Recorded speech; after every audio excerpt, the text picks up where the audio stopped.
La Sicilia è a rischio zona rossa per 3 settimane, le scuole in DAD e corsa alle vaccinazioni. Musumeci rassicura la Sicilia, convocherà giunta e tecnici, non sarà deposito di scorie nucleari.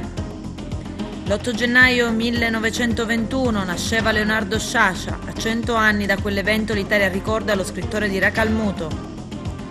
Nuovo indirizzo tecnico nautico all'Istituto Nicolo Gallo di Agrigento.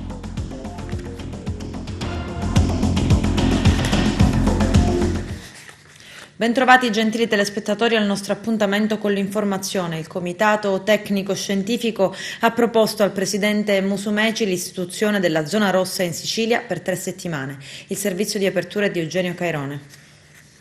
Si è conclusa tarda sera ieri la riunione della giunta regionale presieduta da Nello Musumeci. Sul tavolo le decisioni da prendere, ovvero le nuove restrizioni necessarie, come dice Musumeci, dopo il calo di attenzione durante le feste.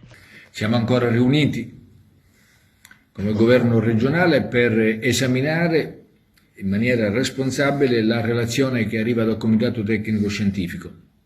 Fotografa una realtà preoccupante perché è aumentato il numero dei contagi negli ultimi giorni, il periodo delle festività ha registrato un calo di attenzione e quindi le conseguenze si pagano adesso.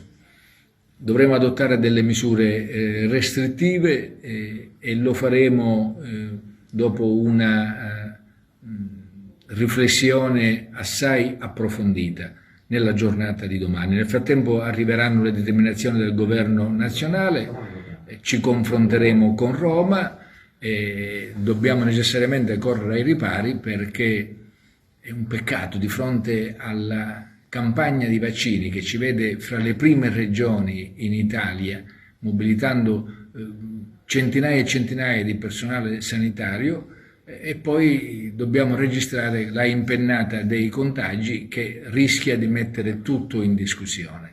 Quindi serviranno provvedimenti necessari, adottati con fermezza, purtroppo dico, ma abbiamo la necessità di farlo. Domani sarete aggiornati sulle cose essenziali. Sulla scuola c'è poco da aggiungere, la didattica a distanza continua fino al giorno 10, per le altre scuole, per gli altri ordini e gradi rimane vigente il provvedimento nazionale, ma anche sul fronte delle scuole domani decideremo quale sarà la misura più giusta e ragionevole. Così la Sicilia si appresta a diventare zona rossa e, come abbiamo sostenuto già nel recente passato, paghiamo tutti per colpa di pochi, si direbbe i soliti cittadini stupidi che si sono lasciati andare ancora una volta. Ma il calo di attenzione riguarda solo la gente oppure è da attribuire a coloro che non hanno saputo fronteggiare per come si deve l'emergenza? Vedere ad esempio i supermercati strapieni senza distanziamento, di chi è la colpa? Solo degli stupidi o anche di chi sembra assente e spesso lo è dal punto di vista dei controlli?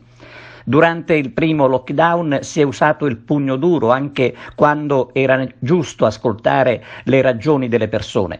Poi si è passati dal troppo al quasi niente. Adesso ci risiamo con le restrizioni, spinti anche dagli esperti che chiedono rigore. Intanto la zona rossa non ce la toglie nessuno e auguriamoci che prevalga almeno un tantino di buonsenso per salvare il salvabile. Certo sono ore difficili e sembra una forzatura parlare in questo momento di riapertura delle scuole come priorità. Ma aspettiamo le prossime ore per conoscere quale decisione verrà presa e speriamo davvero che i vaccini ci diano una mano per chiudere definitivamente questa triste e brutta storia.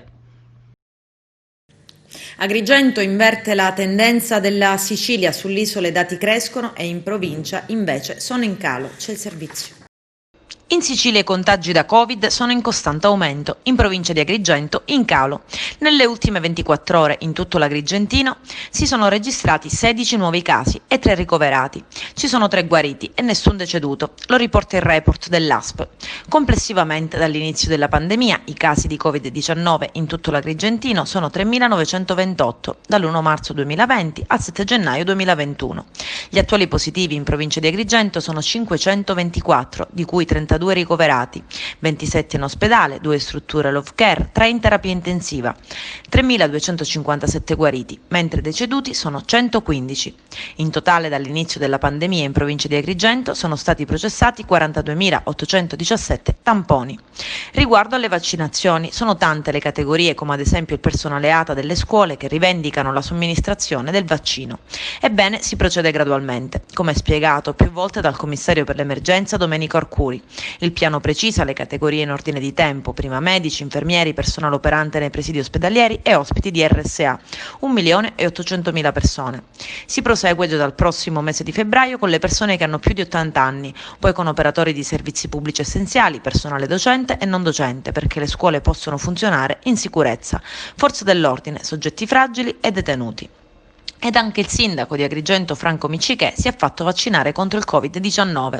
L'opportunità è stata data dall'ASP nella sua doppia qualità di medico e il sindaco ha subito accettato per dare un segnale di condivisione alla pratica della vaccinazione e mandare un invito alla cittadinanza a farsi vaccinare quando toccherà loro, nel proprio interesse e in quello dei propri cari.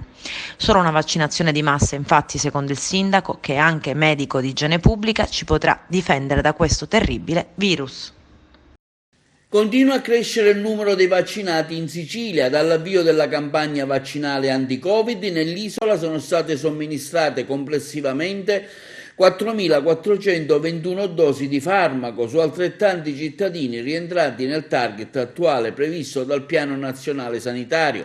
Solo ieri, giovedì 7 gennaio, i vaccinati in Sicilia sono stati 8.552.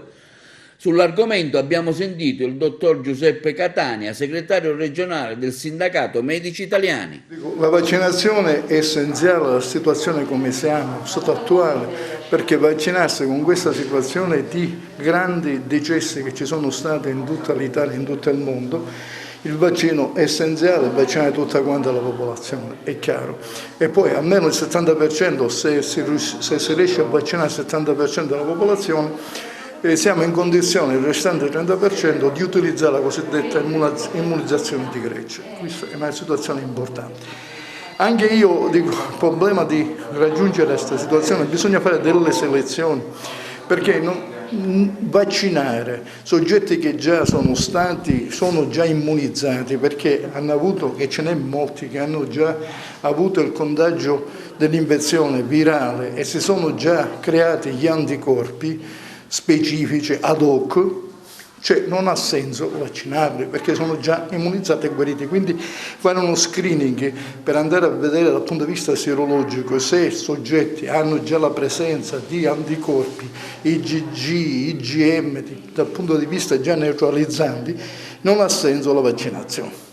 Poi c'è una situazione da fare. Cioè, io ero propenso per dire, momentino, creiamo degli anticorpi, nel momento che già li conosciamo, gli anticorpi di coloro che hanno già superato la situazione virale, cominciare a costruire degli anticorpi cosiddetti molecolari e fare delle seroprofilassi passive, ogni mese cercare di immunizzarli ed avere la situazione sotto controllo e quindi fare una situazione ben precisa. Però dico, allo stato attuale, uno stato di confusione si è creato a livello mondiale, purtroppo la vaccinazione è un momento essenziale e quindi bisogna allargarla a tutta la popolazione. Ecco, il vostro ruolo di medici di famiglia in questo senso, come si spiega lei questo anche aumento di contagi in Sicilia, di ritornare in zona rossa almeno per certe province? Allo stato attuale siamo sicuramente in zona rossa, non siamo né arancione né gialla né rossa ormai, perché l'RT ormai si trova già, si parla di 1,73, quindi siamo in una situazione di zona rossa. Perché dico la situazione c'è questo incremento in Sicilia? Perché si sono fatti tamponi, pochi screening. Tra l'altro penso che la popolazione già che è venuta a contatto col virus, eccetera, sarà più del 50%, sono convinto.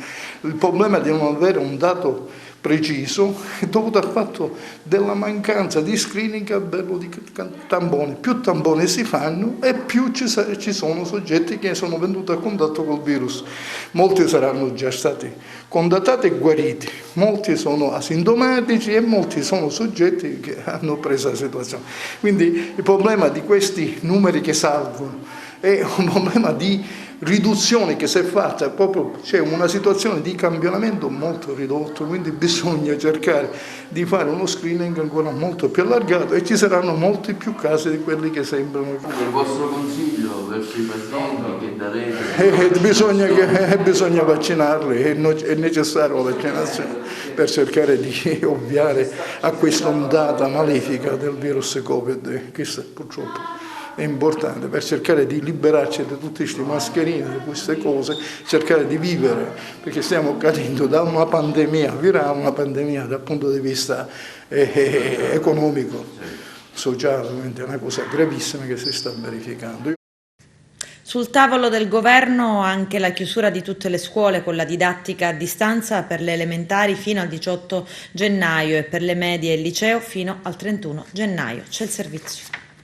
La scuola è il caos, i contagi da Covid-19 che impennano, le paure delle famiglie, il remore dei governi e regionale e nazionale. Rientra tutto questo nel mega calderone all'interno del quale riecheggiano pareri discordanti circa l'avvio o meno in presenza degli studenti delle superiori. Ma c'è di più. Palermo, infatti, si dice tassativamente contraria, mediante il suo primo cittadino Orlando, all'inizio di ogni ordine e grado dell'ascesa scolastica. Erano le 19 di ieri quando il sindaco di Luca Orlando firmava un provvedimento per chiudere tutti gli istituti per questo 8 gennaio e per la giornata di domani 9 gennaio 2021, compresi i privati. Il sindaco ha però dovuto fare ben 2 rettifiche a distanza di poche ore per chiarire meglio la misura. Nella prima chiariva che l'ordinanza chiudeva materialmente le scuole e non si limitava a vietare la didattica in presenza, tradotto nessuno poteva raggiungere gli istituti,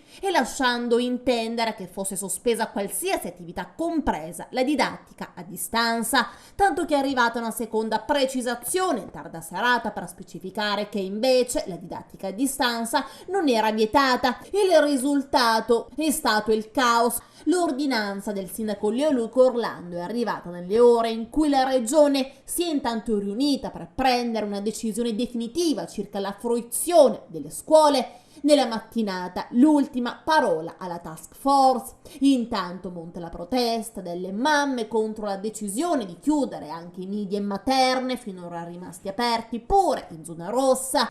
Rifiuti radioattivi in Sicilia. Musumeci convocherà giunta ed esperti per confutare la scelta dei 4 siti nell'isola. Il deputato pentastellato agrigentino Michele Sodano sottolinea che è un piano vecchio di 5 anni e la Sicilia non è a rischio. C'è il servizio. 4 siti papabili in Sicilia per i rifiuti radioattivi. I sindaci, interessati dal paventato deposito di rifiuti radioattivi, sono sul piede di guerra. Minacciano la serrata, raccolgono le firme, promettono resistenza ad oltranza. Nel frattempo, il deputato nazionale del Movimento 5 Stelle, Michele Sodano, ha assicurato: mai rifiuti radioattivi in Sicilia. La mappa che lo prospetta risale al 2015 e i siti siciliani sono in fondo alla classifica tra i 67 papabili in tutta Italia. Ancora nel frattempo il presidente della regione, Nello Musumeci, invita a sottrarre le armi, raccomanda calma e sangue freddo e annuncia: convocherò un'apposita seduta di governo insieme a degli esperti affinché entro 50 giorni si possa redigere un documento con cui confutare le scelte del governo. Poi Musumeci interviene così: in Sicilia c'è una politica del governo finalizzata a tutelare l'ambiente. Come si può pensare di trasferire in Sicilia 4 depositi di scorie nucleari? Serve buonsenso. In questo momento alzare cartelli non serve, servono dati tecnici. Noi il confronto lo affrontiamo con determinazione con il governo centrale. Abbiamo gli elementi tecnici per contestare questa scelta. In Sicilia stiamo lavorando per combattere la desertificazione, In Italia siamo gli unici ad aver redatto il piano per l'amianto che si trascina da decenni. Saremo al lavoro con un'apposita seduta di giunta e senza alzare la voce saremo nelle condizioni di dimostrare che per la Sicilia e non solo per la Sicilia è stato preso un abbaglio. Noi riteniamo che possiamo dimostrare che la scelta compiuta sui 4 siti in Sicilia, 2 in provincia di Trapani, 1 in provincia di Caltanissetta e 1 in provincia di Palermo, è una scelta che possiamo confutare. Le vocazioni, prosegue Musumeci, della Sicilia non sono quelle di diventare deposito delle scorie nucleari. La Sicilia è destinata ad accogliere turisti e in gran parte incontaminata, ha il maggior numero di siti UNESCO. Credo, conclude Musumeci, ci sia stata superficialità nell'adozione dei criteri. Silvio Alessi, vicecommissario provinciale di Agrigento e responsabile regionale del Dipartimento Turismo, Spettacolo e Marketing territoriale della Lega, aderisce all'UDC Italia, coordinata in Sicilia dall'onorevole Decio Terrana. Lo stesso Silvio Alessi, già presidente dell'Acragas Calcio e candidato sindaco di Agrigento nel 2015, afferma: la mia scelta di aderire all'UDC Italia nasce dalla mia propensione a lavorare per la gente e stare tra la gente, cosa che ultimamente non sono riuscito più a riscontrare nella Lega. Approdo all'UDC con grande entusiasmo. Sarà una nuova avventura politica che mi vedrà impegnato direttamente sul territorio in collaborazione con il coordinatore regionale Decio Terrana, che ringrazio e che in questi anni ha fatto un lavoro straordinario. Pubblicato il bando per la costruzione del nuovo viadotto di Milena. Eugenio Cairone. Ci sono voluti 3 anni per riconsegnare ai cittadini il ponte Petrusa di Agrigento. Un ponte lungo appena 120 metri. Abbiamo voluto ricordarlo perché è di questi giorni il comunicato dell'ANAS che interessa un altro ponte poco più lungo del Petrusa, ma degradato e percorribile a senso alternato da diversi anni. Parliamo del viadotto Milena sulla statale 189 della Valle del Platani, la Agrigento-Palermo, per il quale è stato pubblicato il bando di gara. È prevista una spesa di 3.600.000 euro. Il bando scade il 27 gennaio. C'è da dire che, a differenza del Petrusa, abbattuto con le note difficoltà di collegamento per gli agrigentini, il viadotto Milena sarà costruito a fianco di quello esistente che si potrà percorrere nelle condizioni attuali con la presenza di un semaforo. Questa volta, meno male, è il caso di dire, si è cercato di non interrompere la viabilità in un punto assai trafficato della statale 189. La chiusura del viadotto avrebbe comportato ulteriori e pesanti disagi su una strada, la Palermo-Agrigento, che non si sa ancora quando potrà essere completata. Nuovo indirizzo tecnico nautico all'Istituto Niccolò Gallo di Agrigento. Il nostro direttore Arturo Cantella. Indirizzo nautico anche al Gallo ad Agrigento. Ecco, quanto è importante, fare queste scelte per i giovani. Sì, l'indirizzo trasporti e logistica, che dal terzo anno diventa conduzione del mezzo navale, quello che ci ha approvato ora l'assessorato ad Agrigento, al Gallo, dà l'opportunità ai giovani di potersi inserire nel mondo del lavoro subito dopo il diploma. Già quest'anno noi abbiamo avuto ragazzi che si sono diplomati a Porto Empedocle e che già lavorano nelle scuole. Oltre a questo possono fare i conduttori delle navi oppure andare alla carriera militare. Molti dei nostri ragazzi che si sono diplomati l'anno scorso già quest'anno stanno facendo dei concorsi per entrare anche all'interno della carriera militare. L'indirizzo dà l'opportunità anche di potersi inserire nel mondo universitario, di potersi iscrivere all'università per chi vuole continuare gli studi. Per chi vuole fermarsi con il diploma, già come ITP può lavorare nel mondo della scuola come docente tecnico-pratico. Pertanto si arricchisce la scuola di questo nuovo indirizzo Agrigento, anche se Porto Empedocle l'avevamo, però noi sappiamo le condizioni di viabilità che ci sono nella nostra provincia. Agrigento è più raggiungibile da parte di altri paesi vicinori. Pertanto è una conquista che la scuola quest'anno ha come novità e che l'offerta formativa si arricchisce sempre di più per dare ai giovani il successo formativo non solo dal punto di vista culturale ma anche dal punto di vista lavorativo. A proposito di iscrizioni, sono già partite le iscrizioni telematiche, nonostante la pandemia la scuola è sempre disponibile, che consigli dare? Chiaramente quest'anno abbiamo avuto la chiusura delle scuole, è un momento particolare, è un momento di stasi momentanea. Noi sappiamo che già i primi vaccini sono arrivati, pertanto con l'arrivo di vaccini probabilmente quando ci sarà una vaccinazione a tappeto la scuola aprirà meglio di prima. E ai ragazzi che cosa consiglio?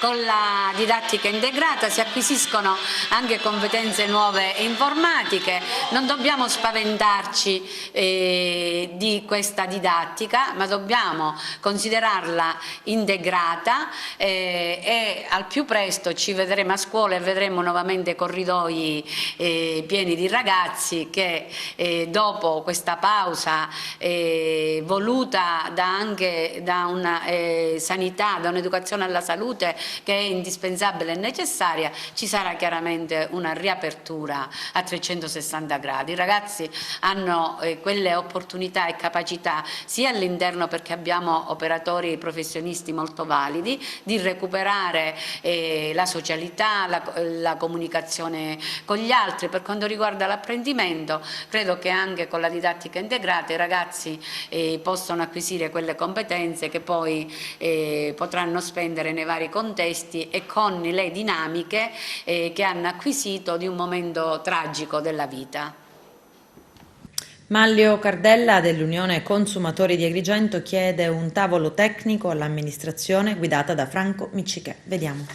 Dottore Cardella, ecco, lei si è fatto anche promotore attraverso una sua lettera alla nuova amministrazione per cercare di coordinare un po' le attività del settore, che non vadano in ordine sparso ma che ci sia un reale confronto quotidiano e giornaliero con le associazioni consumatori e con chi, diciamo, le associazioni operano nel territorio comunale. La domanda fa proprio al caso. Poiché nel caso specifico, diciamo, noi riteniamo come Unione Nazionale Consumatori di aprire una linea di credito convinta nei confronti dell'amministrazione retta dal sindaco Francesco Miccichè, che sicuramente è la persona giusta per catalizzare non solo l'attenzione ma anche il consenso del mondo dell'associazionismo, che rappresenta gli interessi collettivi. Sono le associazioni di utenti e consumatori che rappresentano le famiglie, le imprese, nella gestione ad esempio dei servizi di pubblica utilità, sulla quale sembra che l'amministrazione voglia rimettere in piedi un percorso condiviso. Allora, per condividerlo si incontrano gli amministratori di condominio, ma si debbono anche incontrare le associazioni degli utenti. Noi siamo perché si possa istituire finalmente una consulta per i servizi di pubblica utilità, dentro la quale periodicamente convocare le associazioni e discutere dei temi che riguardano l'acqua, i rifiuti, la viabilità, i trasporti, i servizi cimiteriali, il canile che auguriamoci che possa realizzarsi immediatamente, cioè tutta una serie di questioni che interessano i cittadini e le famiglie. L'8 gennaio del 1921 nasceva Leonardo Sciascia. A 100 anni da quell'evento e a 31 dalla morte l'Italia intera ricorda lo scrittore di Racalmuto. Vediamo. Uomo semplice ma un intellettuale complesso, narratore e saggista, poeta, giornalista, politico, critico d'arte e insegnante di italiano. Leonardo Sciascia è una di quelle figure esemplari del secondo Novecento. Esordisce con libri dedicati alla sua Sicilia, a Ragalpetra, cittadina dietro cui si nasconde la sua natale Racalmuto, in provincia di Agrigento, cui è sempre tornato. Sciascia, nato nel 1921, consegue il diploma magistrale nel 1941 e lavora al Consorzio Agrario a Racalmuto, conoscendo la realtà contadina, la società siciliana delle campagne, fino al 1949, quando diviene maestro elementare. Come scrittore debutta nel 1950 con un volume di poesie, recensito da Pasolini. Il suo impegno attivo in politica lo vede eletto consigliere comunale a Palermo nel 1975 per il Partito Comunista Italiano, con dimissioni 2 anni dopo per accettare nel 1969 la candidatura nelle liste del Partito Radicale alla Camera e infine le sue simpatie per il Partito Socialista. Uomo irrequieto, insomma, sempre alla ricerca di qualcosa che gli sembrasse più consono e meno allineato per inseguire il proprio bisogno di non appartenenza. Sciascia iniziò a scrivere di mafia quando la mafia ufficialmente ancora non esisteva. Nel 1987 scrisse un celebre articolo contro i professionisti dell'antimafia che gli procurò isolamento e critiche aspre da tutto il mondo della cultura e della politica di sinistra, con tali contraccolpi che finì per lasciare il Corriere e andare a collaborare con La Stampa. Auguri oggi a Sciascia che compie 100 anni. Adesso c'è la pubblicità, a tra poco vi aspetto. 28 anni fa a Barcellona Pozzo di Gotto, in provincia di Messina, la mafia uccideva Beppe Alfano, corrispondente del quotidiano La Sicilia di Catania. C'è il servizio. Ricorre oggi il triste anniversario dell'uccisione del giornalista Beppe Alfano, barbaramente ucciso in un efferato agguato mafioso. Sono passati 28 anni da quel lontano 8 gennaio del 1993, quando la mafia uccise il giornalista messinese, residente a Barcellona Pozzo di Gotto. Alfano era a bordo della sua Renault 9 quando venne raggiunto, nella centralissima via Marconi, alle ore 22:45 da 3 proiettili calibro 22. Beppe venne assassinato a soli 47 anni per le sue inchieste giornalistiche considerate scomode. Aveva raccontato la guerra tra cosche in corso nel Messinese, gli affari per i maxi appalti per i lavori pubblici e gli scandali legati alle frodi. L'amministrazione comunale di Barcellona Pozzo di Gotto ha acquisito il parere delle istituzioni competenti in materia e nel rispetto di quanto prescritto dalle vigenti disposizioni volte a fronteggiare i rischi sanitari connessi alla diffusione del virus Covid-19. Ha organizzato una breve commemorazione presso il ritrovo in via Marconi, dove si trova la stele dedicata al giornalista ucciso. L'iniziativa, scrive l'amministrazione comunale, è motivata dal forte sentimento di difesa dei principi di legalità e giustizia, di condanna di tutte le mafie e di ogni tipo di criminalità. L'assessorato regionale dei beni culturali ha pubblicato sul sito istituzionale della regione siciliana l'avviso di procedura di nomina di alcuni dei direttori dei parchi archeologici. Vediamo. L'assessore regionale dei beni culturali e dell'identità siciliana Alberto Samonà ha pubblicato sul sito istituzionale della regione l'avviso di procedura di nomina dei direttori dei parchi archeologici di Tindari, Segeste e Lilibeo ai sensi della normativa vigente, contemplando nello specifico il vincolo dettato dalla legge regionale 3 novembre 2020 numero 20 che, come noto, testualmente recita: l'incarico di direttore del parco è conferito a tempo determinato dall'assessore regionale per i beni culturali ed ambientali e per la pubblica istruzione ad un dirigente tecnico in servizio presso l'assessorato regionale dei beni culturali ed ambientali e della pubblica istruzione. Se questa norma, dichiarano i segretari generali di Cobas, Codir, Marcello, Minio e Dario Matranga, insieme alla responsabile della dirigenza Fabrizio Masi, sulla procedura di nomina dei direttori dei parchi archeologici tutta interna